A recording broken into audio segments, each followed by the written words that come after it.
Good morning. Paulie Tow Truck, Brooklyn, New York. I know John, PassTheWire.com, about 40 years now, and I can tell you something, nobody better than this man. After all, they call him the Pick 6 King, PK6, not because he was Walmart's best shopper of the month, you know what I'm saying? Subscribe, the Breeders' Cup's coming up. PassTheWire.com, don't show up unarmed.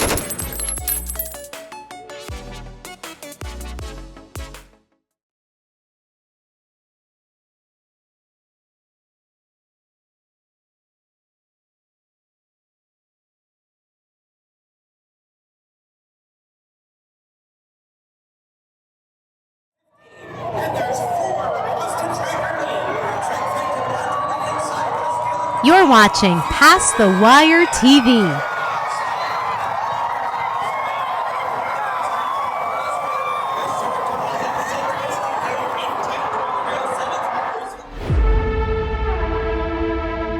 You are definitely going to want to see at the absolute best Breeders' Cup seminar in the game, bar none.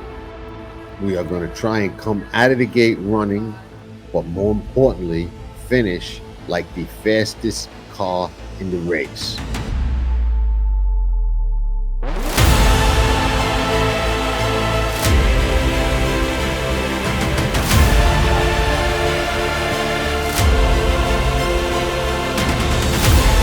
If things work out, we'll be shopping for Cartier diamonds. Nobody does it better.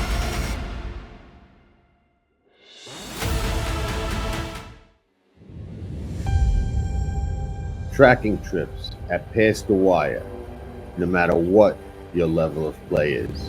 You know, people play the horses for all types of reasons. The action, the excitement, the thrill, the challenge. Some, believe it or not, even play expecting to lose. Me, I don't have that problem. I play to win and take down scores and have been doing it successfully for a long time. This is the life I've chosen. Don't go into battle alone. I do that. And you can have me and Tracking Trips as your second set of eyes. You can be a better. Let's win this fight.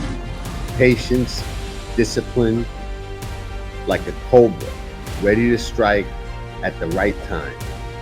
When we win, we celebrate, and we celebrate hard because the rewards make all of it worth it. Nobody does it better. Tracking Trips at Pass the Wire. Be a member, unless of course you hate money.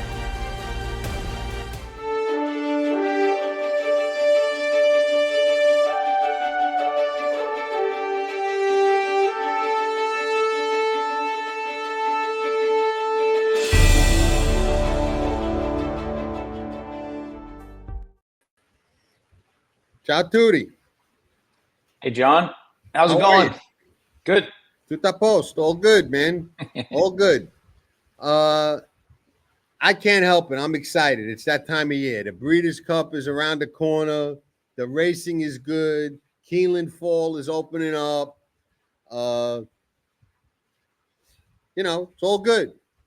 Yeah. I was looking at the Friday and Saturday cards for Keeneland last night, and you just kind of get excited. You get very excited, and then you think about everybody talking about Naira running up at Saratoga on July 4th weekend, and you want to pull your hair out because this Keeneland Fall meet, I feel like, is what we hope and wish Saratoga is every summer, but the quality of racing seems to get less and less. And let me tell you something. No disrespect meant to anybody at Naira, but Matt DeSantis aside, Naira ain't made a good decision in 10 years, maybe more. So, David, I apologize. It's not personal, but you need to bring in some good consultants like Jim or me or somebody else. Even Mike Rapoli, who makes some crazy ideas, but you got to start listening to somebody because whoever you're listening to is not guiding you in the right direction. So, yeah, Matt DeSantis side. Start listening to Matt.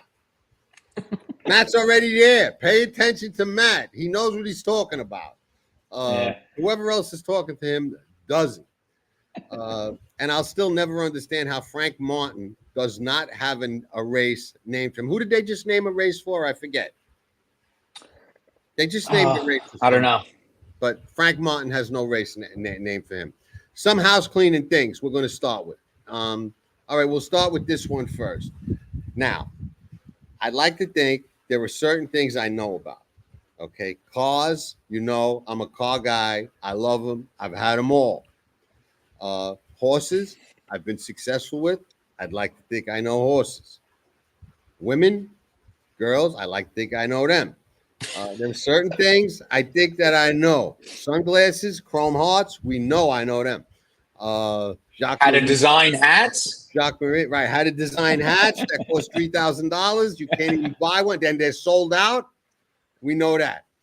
Cars, if you are looking for a Mercedes-Benz, call David Gavin at Mercedes-Benz of Bonita Springs. You will have a top shelf experience. Now, there was a time back like in the 80s and 90s and 70s when a Benz was the ticket. It was like, that was it, like you made it when you had a Benz. Like nobody had Rollses and Ferraris and stuff back then. There was like one out of a million. Now there's a million different Highline cars, but Benz has always been a benchmark. The Mercedes has always been a benchmark. They kind of made a lot more models and a lot more price points. Now they're restricting their models and going back to that, more of a Highline automobile. But let me tell you that German engineering is top shelf. You could see it in the Formula One races. They're competitive, even when they don't have the fastest car. They got Kimi Antonelli driving for them next year. Going to be big excitement in the Formula One arena. Along with George Russell, who personally I think is underrated. Lewis Hamilton is leaving. But all that aside, Mercedes-Benz of Bonita Springs is a top-notch dealership where they treat you right. They're honest. They're straightforward. They tell you the cost. They tell you everything associated with it, and they make it really a Highline, beautiful, pleasurable experience to buy a car like it should be. But unfortunately, a lot of times it isn't. There's none of that haggling BS or nothing like that. And David is great, top shelf guy, top shelf salesman, knows the product, straight shooter, recommend them highly. If you're anywhere in Florida, it's worth the trip to go to Mercedes-Benz of Bonita Springs. So check them out, call them up. And if you're not looking to buy one, check them out anyway. You may change your mind because they got some really hot new models. That said, moving along, if you don't yet have your seat for the Breeders' Cup seminar, grab it. It's going to be the best one yet. I can feel it in my bones. I'm excited about it. Jim's excited about it. We're going to be out there. But when you join, please read the instructions. I got an email from somebody today who joined the seminar. And no disrespect, man, but the gentleman asked me, where do I show up for the seminar? I bought a ticket. You don't show up anywhere. You're going to watch it right from home on your computer, live, interactive, and watch a replay. But it's not a live where like you're coming to us. Yes, we will be at Del Mar, but it's not a live in-person thing. It's online. Next housekeeping item, Sure Bet Coffee. They not only talk the talk, they walk the walk. They're having an auction of some great items, collectibles, gifts, whatever you want to call it, all to help Margaret Ransom's rescue in Texas. And she could use all the help she can get because she spends a lot of her own money saving racehorses. Mike Rapoli and John Stewart have become friends now because they share the common interest that so many of us share in helping horses. We need to do more as an industry to help the retired horses, help the herd horses. So anybody who's pitching in, and Mike and John, if you see this, you should give Sure Bet Coffee and Margaret's Ranch a shout out. I know, John, you've helped her in the past. Mike, I don't know whether you have or not, but you should. She deserves a shout out. She deserves some help. And so does Sure Bet Coffee because they're putting up when a lot of people just, talk the talk, don't walk the walk. They're doing both. So that counts in my book a lot, because there's a lot of BS talk out there and no action. And don't go by what they say, go by what they do. So that's that. Now, let's get to why we're here, right? Horse racing. Yeah, it's good weekend of racing across the board. Saw some nice stuff at Belmonte and Aqueduct. So let's start there. You know, the Woodward came up a little light in terms of entrance. There's only 4 that went to the post, but some names that we've kind of grown pretty familiar with over the last couple of years, with Skippy Longstocking, Crouppy, Tappet Trice, and Mask Parade. And, you know, much to his credit, Tappet Trice did the best running late in the rain and slop at Aqueduct and got a nice little victory. And it sounds like he's headed to the Breeders' Cup Classic off of that. Yeah, he is. You know, that first race back at Monmouth, kind of, I thought he kind of touted himself as a, up and comer for his 4-year-old campaign. Then he kind of didn't fire in the next start, but he certainly bounced back well. It's a tough race for me as far as getting a lot out of it, because it was a 4-horse field. It was over and off track. Skippy Longstocking looked like he had a very clear-cut pace advantage, and if he couldn't seal that deal, you got to question him against top company. I think you really do. I thought Crouppy was eligible to run a very big race, because he was coming off the Whitney, where they sealed the racetrack right before the race and made it what I thought very speed favoring. But he ran a kind of funny race, I think, because of the small field. I think he was up closer than he normally is early. And, the small field and the lack of any pace really didn't help him, and he was kind of taken out of his game.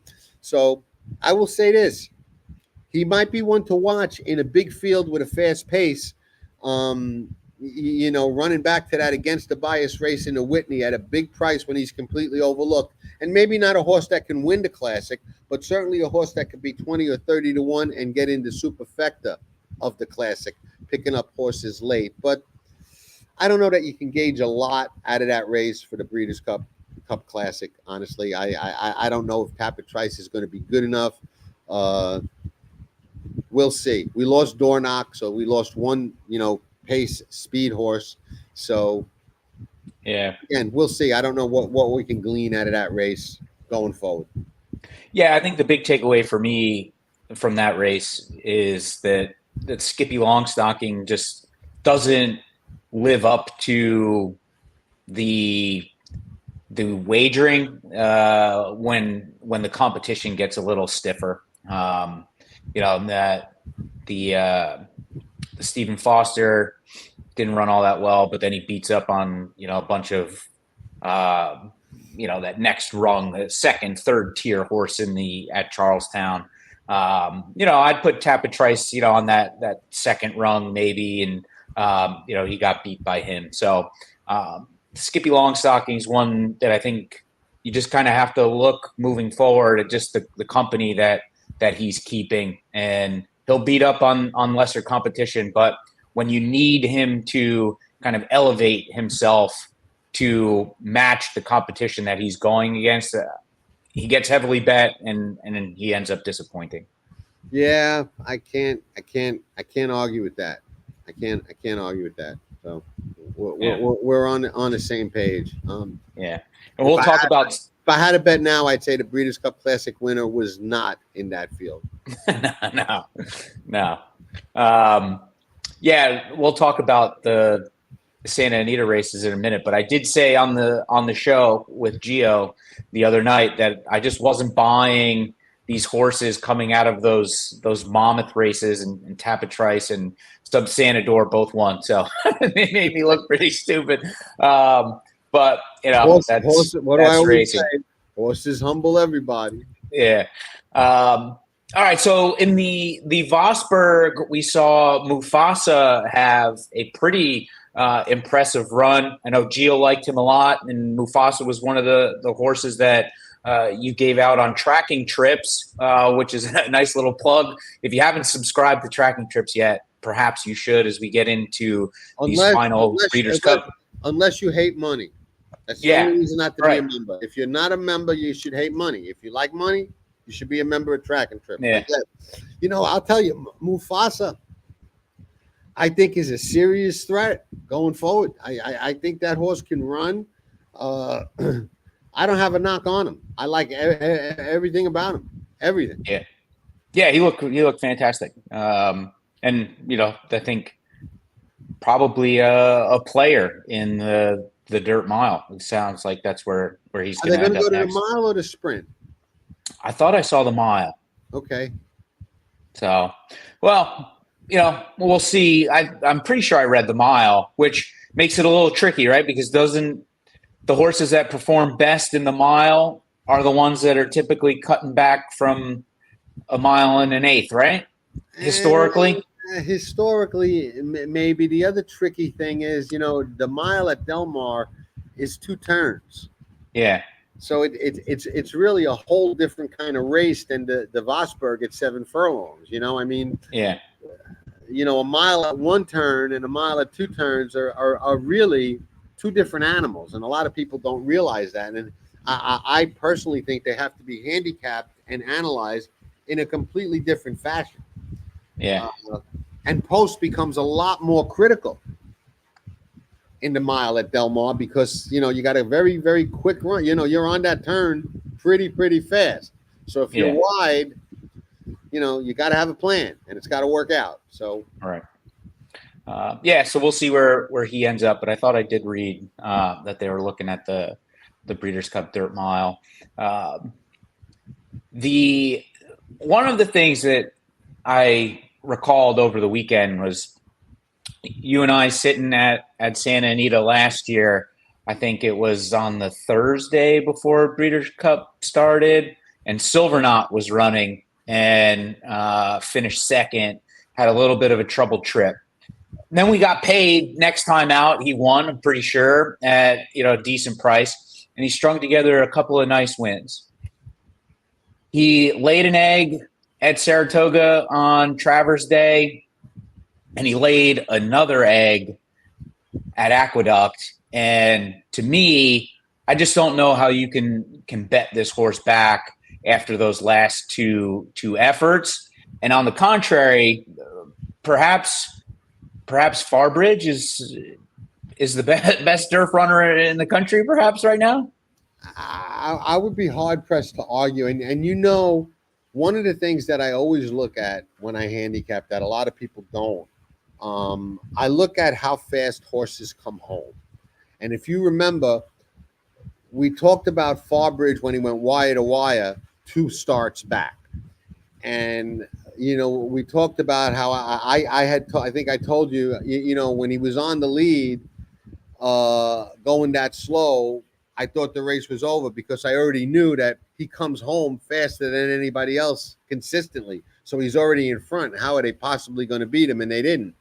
Well, he then went back to his normal style coming off the pace, and he still outfinished him with a pretty nice ride from Joel. I mean, we criticized Joel a lot lately, but that was one of his better rides coming up the rail, getting the job done.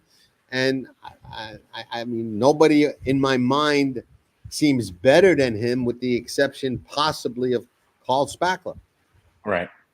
Who probably will run in a shorter race, probably a more of a mile race. But I think he's probably on the square. Maybe not. You know what I mean? I think Farbridge is up there right now. He's really kind of emerged as a serious grass horse. Yeah, I'm just looking at his last 2 races. He took advantage of that pace setup on Travers Day, and then to come back and win in a different fashion over the weekend, I thought was really impressive. Silver Knot, took the lead around the far turn and just couldn't kick away. He had a couple of length lead there at the top of the stretch and just got swallowed up by Farbridge and Warlike Goddess both passed him like he was standing still. So that horse seems to be going in the wrong direction. Yeah, and a lot of times people get surprised when that happens, and I did think he was going to redeem himself in that race. So really, what I'm saying now is kind of 2020 hindsight. But it's hard for some horses to keep their form all year long. You know what I mean? Certain horses do, but a lot of horses don't. They're not machines, and they don't always hold that form all year. So Silver Knot was very, very good earlier in the year, and he just doesn't seem that good now. So I agree. Yeah. Looks like he's going the wrong way. But Farbridge definitely looks like a serious player going forward. Yeah. Now, is he going to be good enough to handle these Euros? That's all. And the Japanese horses, that's another question entirely, but we'll get there when we get there. Yeah. Was there another stakes race at Aqueduct? I can't remember. There was Saturday. Not on Saturday. I think on Friday there was one where Chad's horse won again, who I think has a really nice turn of foot. What is it? Voodoo. Oh, you know me. I'm terrible with the names. Voodoo something. That horse can run. I don't know if they're going to the Breeders' Cup with that horse, but that horse can run. That horse has a really, really nice turn of foot, and that horse can run. Yeah. Is it Voodoo Queen or Voodoo? I forget the name. I think it was the Miss Grillo on Friday. Okay.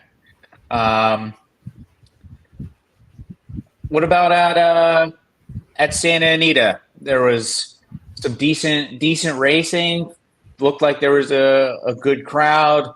A lot of back padding after the races closed up on Saturday. Some nice performances. Let's start with the which was it? It was race 7. I want to start with Cher. All right, go ahead. Cher was there. All right, what is she? 78. She looks like she's 48. All right, she's in shape. She's looking good. I don't know what's that scene in that movie when Harry Met Sally. I want what she's having. The girl looks good, man. I mean, 78 years old. Everybody should look like that at 78. And she was sporting a nice Chrome Hearts jacket there with the co-founder of Chrome Hearts. I am a fan of Chrome Hearts. Wear their shades a lot. So I was like, wow, there's Cher with the co-founder of Chrome Hearts on Cal Cup Day at Santa Anita. And I think they were with Sharon Stone, the actress, too. So it was a trifecta, which out there, you get all those Hollywood types and whatnot all the time. Anyway, no big deal. We're not starstruck, but I just thought the Chrome Hearts thing was kind of cool because I happen to like their sunglasses, and not a lot of people wear them. So I just thought that was pretty cool. And there's certainly not a lot of people at 78 that look like Cher. So that's true. I'll have what she's having. But the racing was pretty good, man. Yeah, that John Henry Turf Championship, Cabo Spirit getting loose at 24-1 or whatever it was. Stole it. And shout out to Corey Nakatani, who was on the telecast and said, best looking horse in the paddock. Yeah.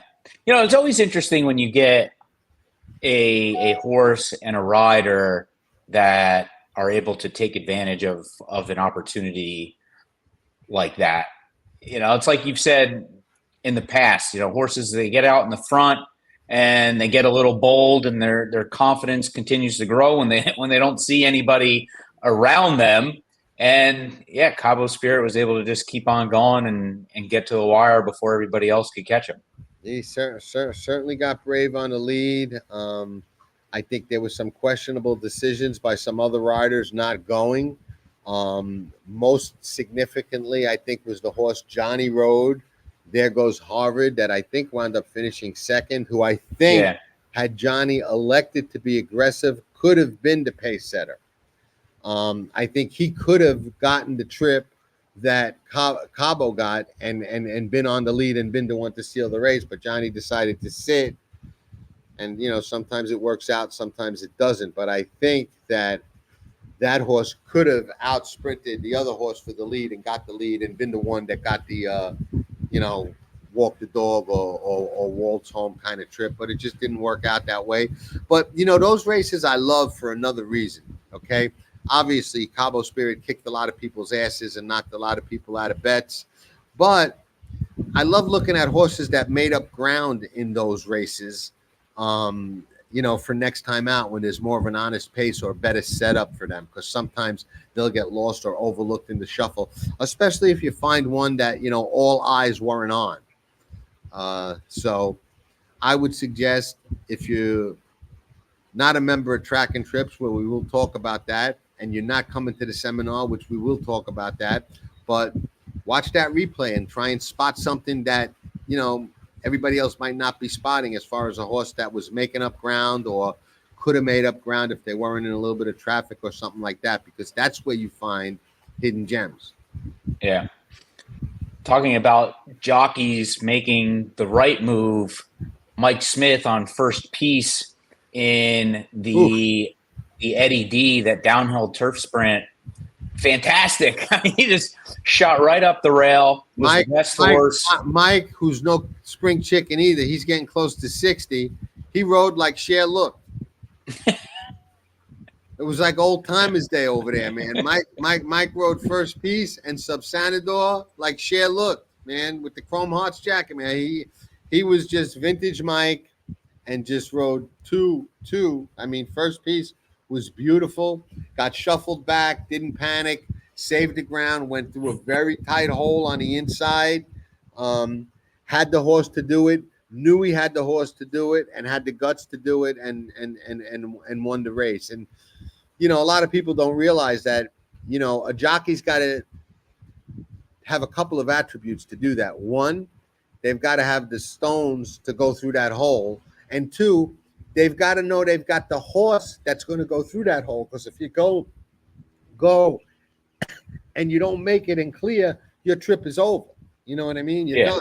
So shout out to Mike, who's been doing this for a long, long time. And like fine wine, man, guy just keeps going. Yeah, that was really impressive. Sunsanador, nice winner of the California Crown, which the race has gone by a different name every year, seemingly. It used to be Awesome Again. It used to be what, the Hollywood Gold Cup. Yeah, I don't even remember what it used to be, but yeah, he looked nice. Muth obviously laid an egg. Senor Buscador didn't really fire. He was far back. He didn't really have that kick that he had earlier in the year. Well, Talamo had him in like the 5 or 6 path all by himself in last, going around the first turn, and that was... You can't win a race like that from there, that's for sure. It was very, very strange. I thought Newgate ran pretty well. I was pretty impressed with that. I was impressed with Newgate too, but I will point something out. Newgate has a tendency to run very good fresh, and then sometimes doesn't come back with that. So that's a horse that I'll watch very closely how he trains, going into the Classic, because, sometimes he runs his first race back as his best race back. So he was off a little bit of a break, came back, run a big race. Is he going to go forward or is he going to regress? It's going to be the main question. And he has regressed a few times in the past. But I agree.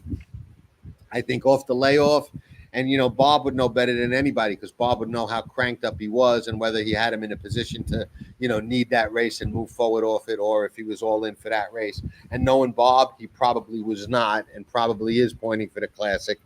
And, he probably will go forward. But, yeah, no, I agree. Impressive race. But the winner was also dead game between horses. Yeah. You know what I mean? I mean, if you watch the last 70 yards of that race, you'll see a horse that was surrounded and was fighting and just out-gaming the horses to his inside and his outside, which to me is always impressive. Yeah.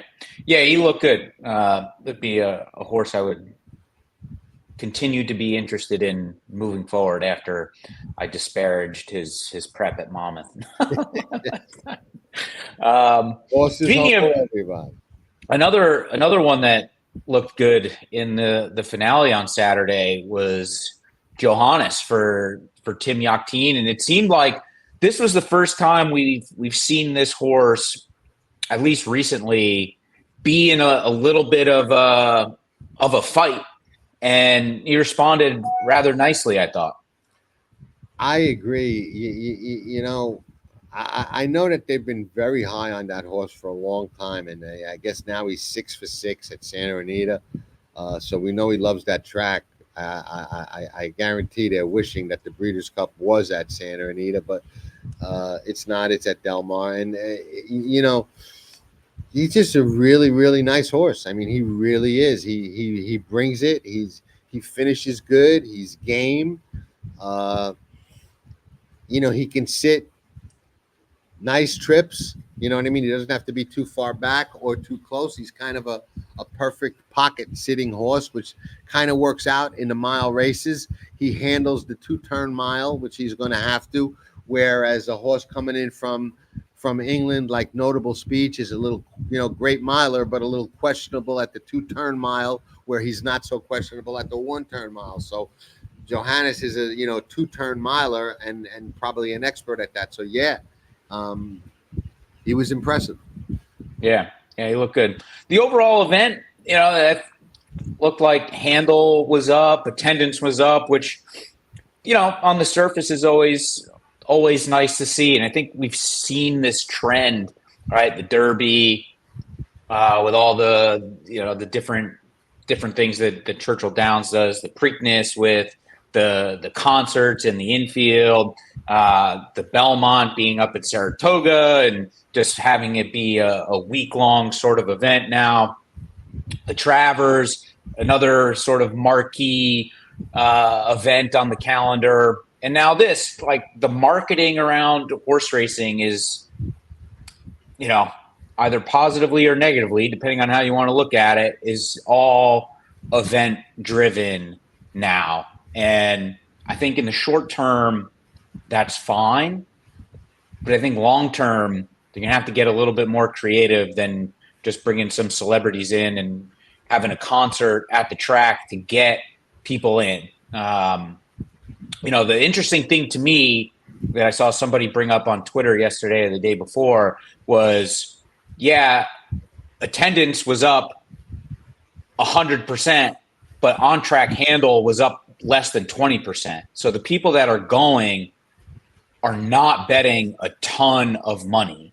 They're pumping their money into the $18, $22 cocktails, the, you know, $25 plates of food, and other things like that they're buying, you know, merchandise and concessions, not the on-track handle. And the track itself had to put up, you know, hundreds of thousands of dollars for the purses. I don't know. It just seems like short term, the numbers look fine. Long term, I feel like they got to get a little bit more creative. Yeah. In my opinion, for what it's worth, you could not be more spot on. I think you're spot on. You know, and I'm curious that the handle even is deceptive because, you know, like you said, they're focused around these big days. So the handle is down all week long and all meet long because there's nothing worth betting on.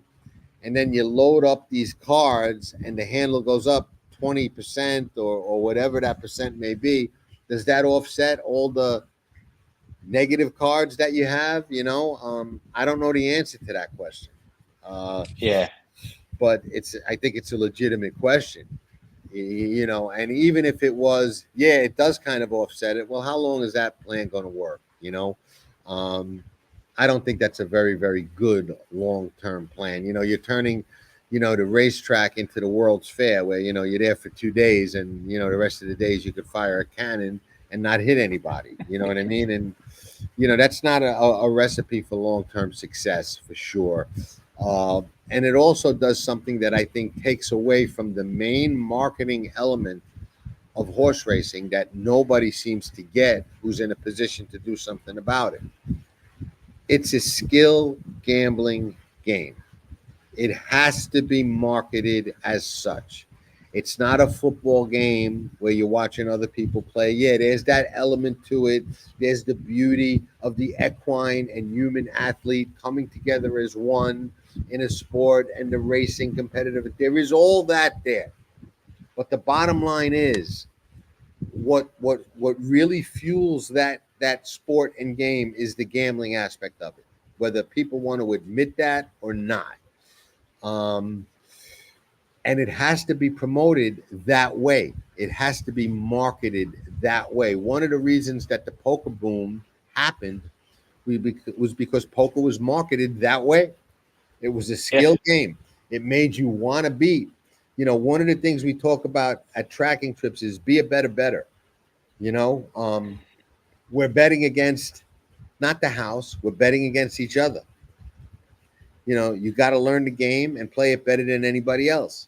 And a lot of people don't get that, and racetracks certainly don't get that, and almost want to shun away from the negative stigma that's attracted or attached to gamblers.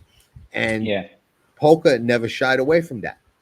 You know what I mean? Because it was presented as a skill game, not a degenerate, OTB, filthy, cigar smoking guy betting the rent money. You know what I mean? The poker player was not presented that way, and a lot of them are not that way. So I think racing needs to, at some point, to survive long term, come to that realization and market it that way. I love the big days as much as anybody else, but I don't think you can survive off a big day sport. You know what I mean? That only has a couple of Super Bowls and the rest of the year puts out a product that's very often not worth betting on.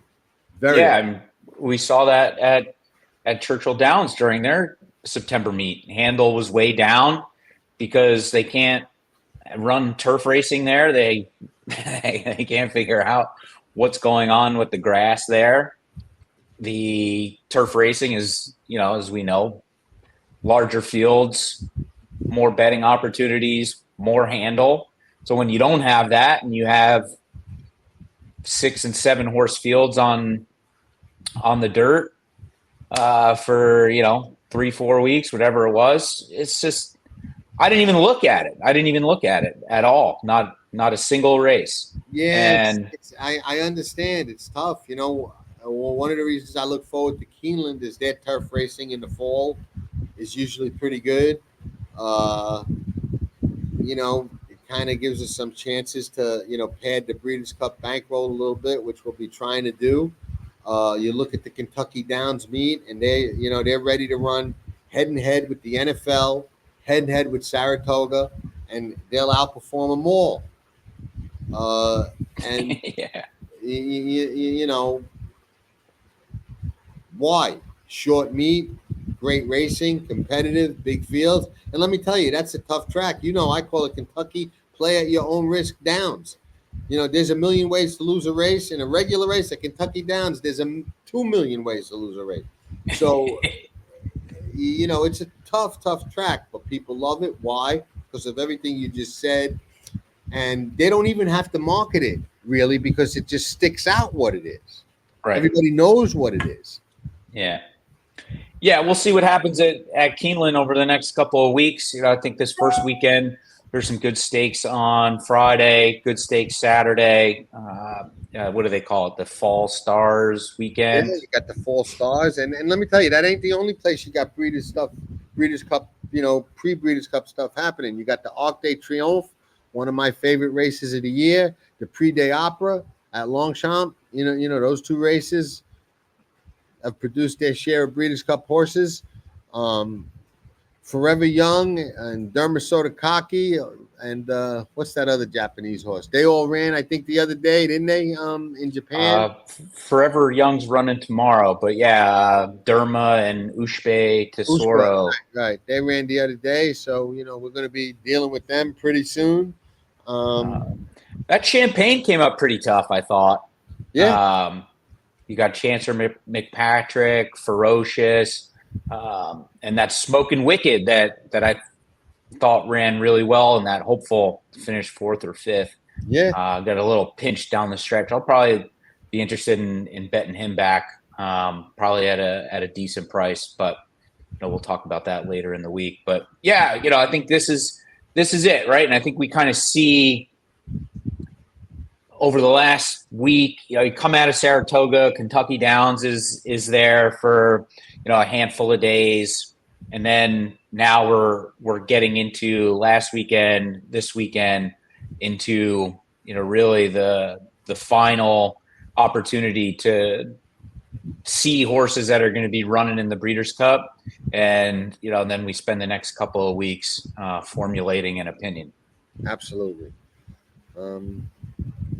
Oh, we forgot Straight No Chaser. Straight No Chaser in the sprint at Santa Anita ran away and hid On Saturday. I am pretty sure. Was it Saturday or Sunday? I want to say Saturday. Let's see. Pulling it up. The race that Fort Bragg was in.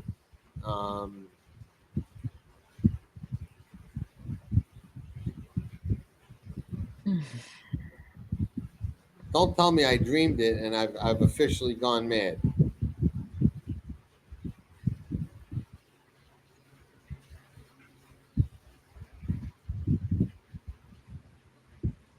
That was Sunday. Oh, okay. Yeah. He ran a monster race. Yeah.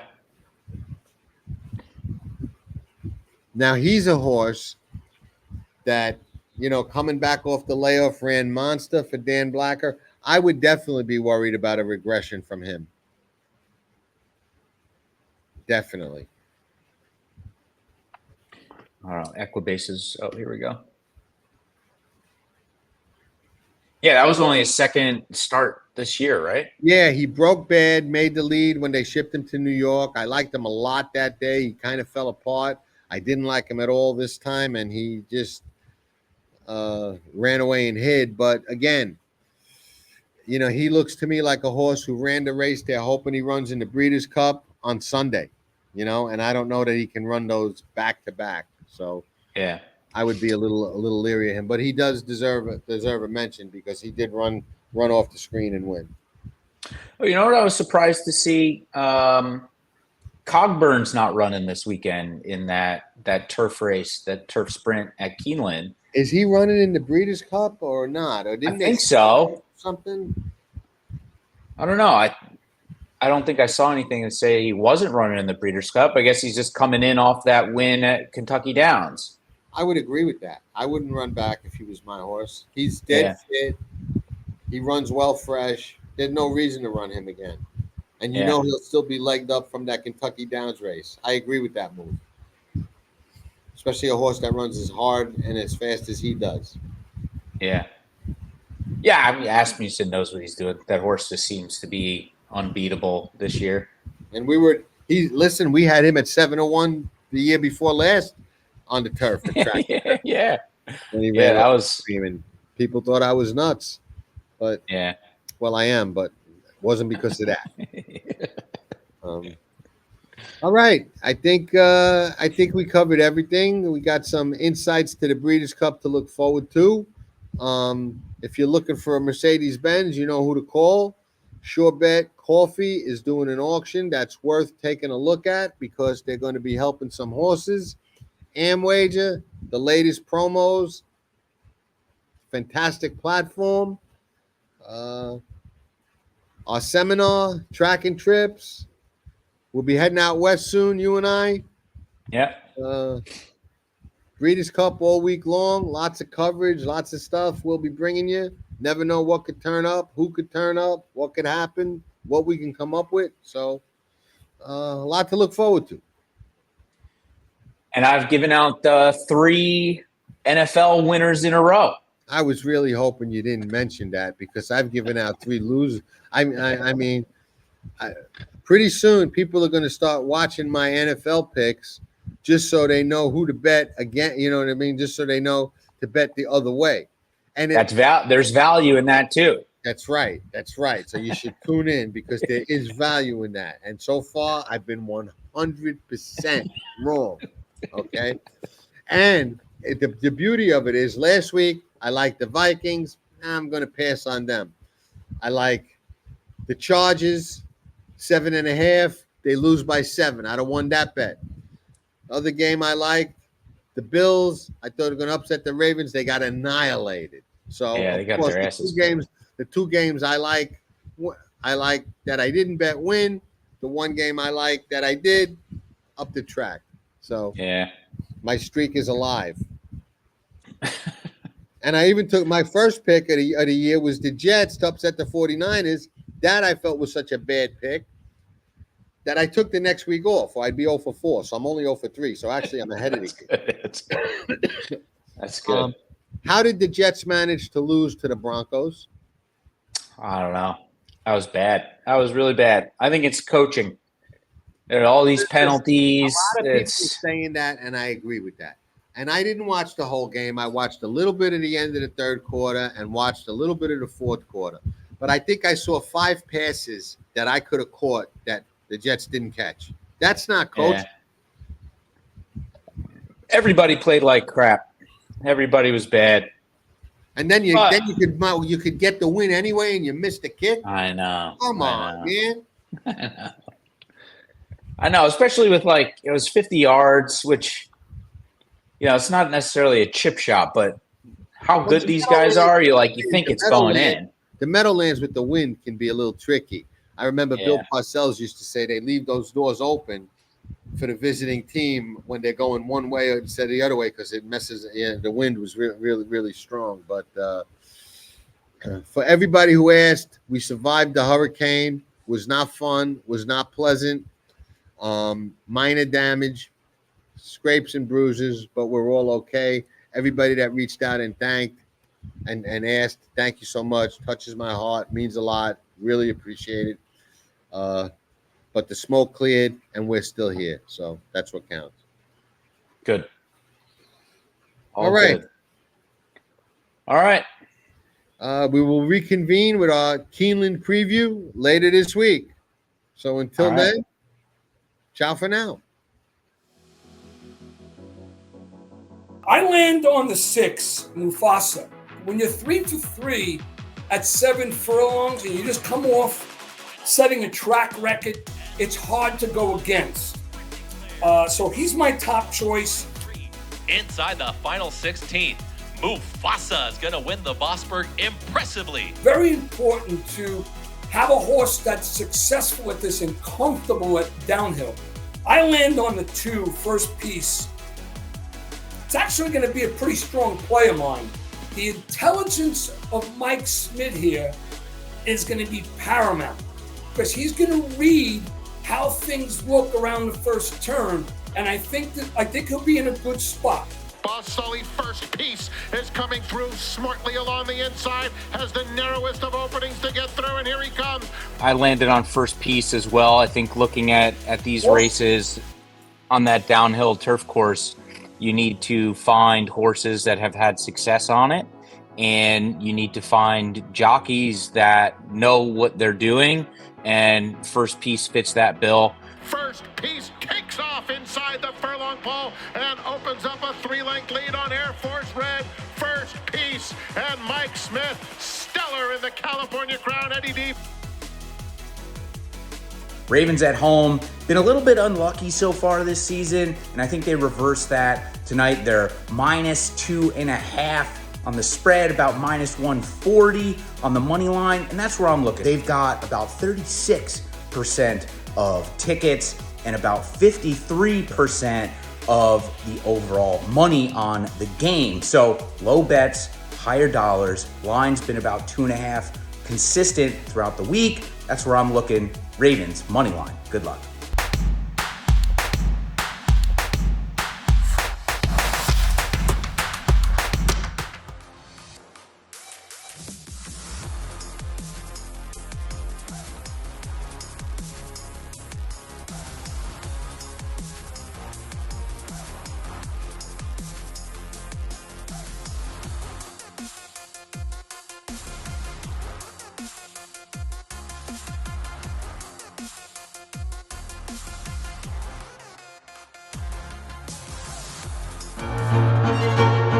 Jackie's Warrior quickly in front here by 2 lengths. Here comes Jackie's Warrior up the inside to take over the lead from Life is Good. And Jackie's Warrior remains undefeated here at Saratoga, and he wins an unprecedented Grade 1 stakes at the Spa for the 3rd straight season. And I thought I knew it all until I started reading Past the Wire. You should read it too.